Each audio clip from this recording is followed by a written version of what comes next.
All right, it's 10:33 here on a Monday. It's a manic Monday. We have a whole next block segment that's just crashed and burned. So welcome back to the Alicia Quarles Show. She's going to be with us.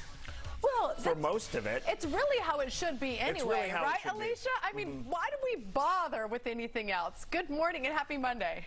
Good morning and happy Monday. Happy President's Day. Let's do this. Yes. Oh, God. Do you think the Queen is on the phone with Justin Bieber and they're trying to talk this whole thing out?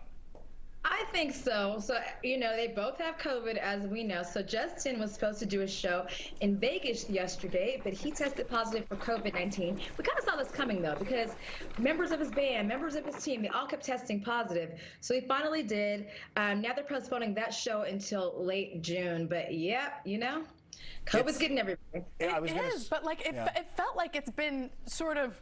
I mean, listen, I'm never going to be the one to say, oh, COVID's gone, because Right. the second you say that, you like get it yourself or something. But it has felt a little bit like you haven't been hearing things get canceled. No, and that's what I was going to say, is that the Omicron wave has, the worst of it has passed us by, and we want to believe like, okay, maybe this is behind us, but we're still going to be having people getting infected with this. It's still out there.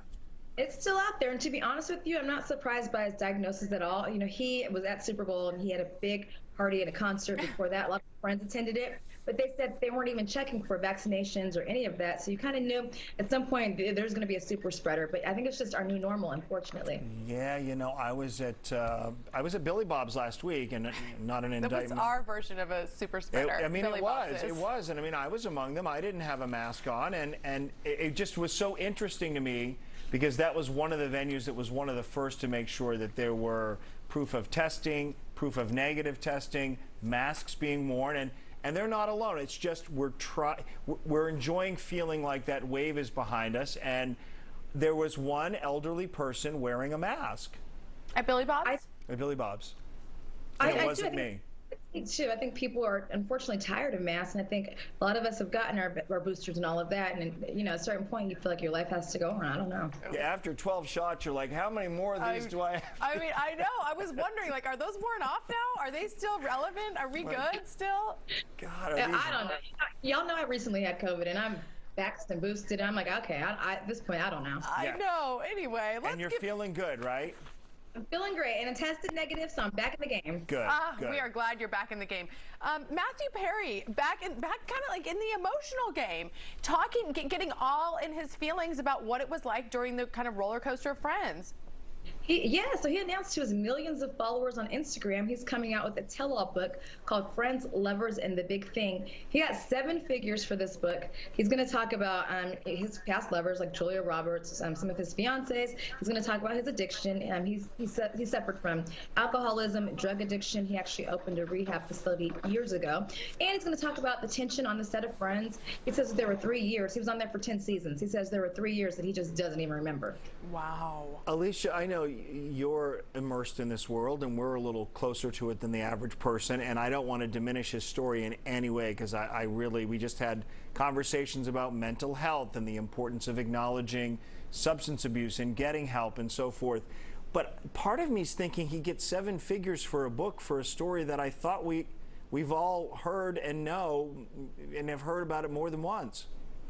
I thought the same thing, to be honest with you, Ron. I thought, why now? And then, of course, you always think, does somebody have money problems when you want to dish everything now? They just had that big reunion, so I thought that we knew everything there was to know, but apparently not. So it'll be interesting to see if people actually buy this book. He's like, let me see what else I can squeeze out of this situation. Yeah, I mean, my gosh, if you just can wake up and go, can I recycle this? How much can I get for that? Oh, I'll talk about that again. Well, I do think that some people figure it's been put out in the tabloids. They want to put it out with their own voice. And yes, he's done a lot of sharing himself, but there was like all that speculation way back in the day. So he's kind of like laying it all out in his way, I guess. I just hope he's well. I hope he's well. Me too. And fun fact, guess who his stepfather is? Who? It's Dateline Keith. Did you ever watch Keith Morrison on Dateline? Keith Of Morrison. course. And then Yep.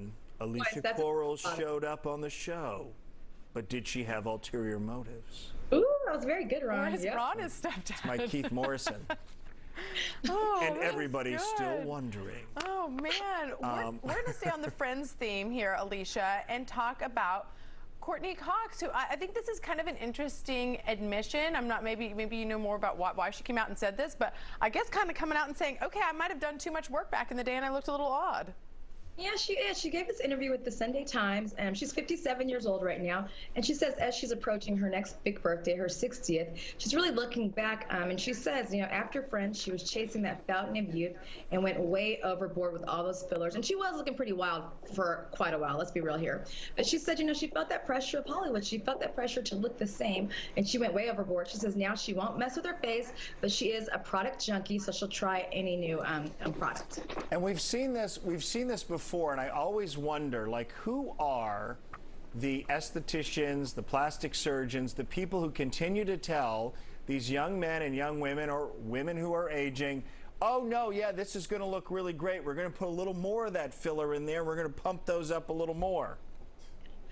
I don't know who these people are, and they should be ashamed of themselves. It's almost the Meg Ryan effect, when Meg took it too far with all the fillers. And you don't ever want to diminish a woman's looks or talk about them, but when you go so far to the other side, you can't help but to comment on it.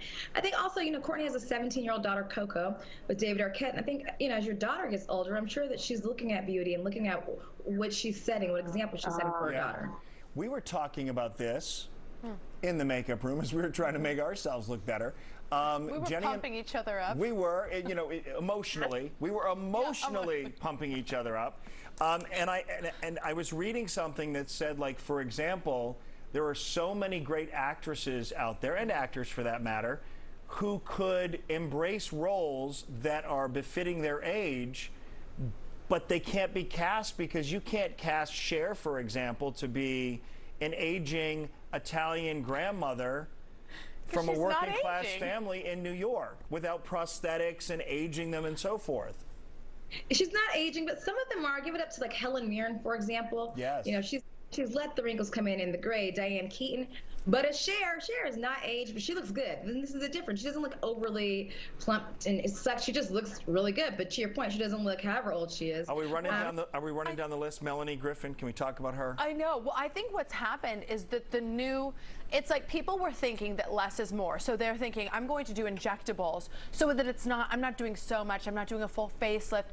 And I think what we've realized is that actually just sort of maybe not doing a bunch of injections, and when the time is right, if you've got the money and the desire and you feel like it's for you, then actually doing like the facelift or the neck lift, and it ends up looking more natural, which I never thought I would say.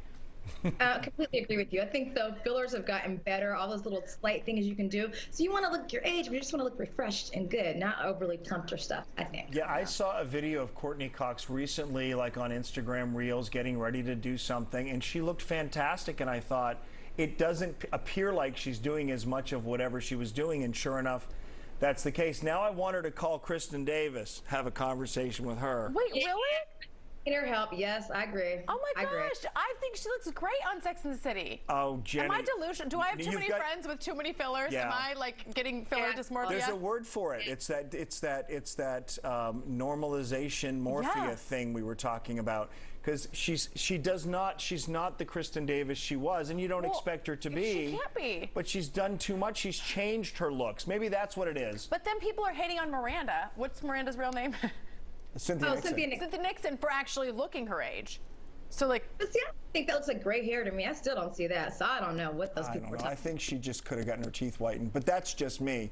But well, but it's weird because so her teeth, I agree, don't look particularly white in Sex and the City or the reboot. But in the other show she's in, that's on right now, her teeth don't look like that.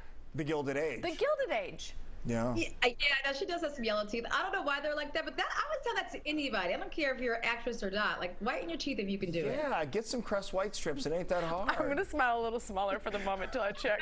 Cover my mouth. No. We just want to say, Alicia, we think you look fantastic. Yes.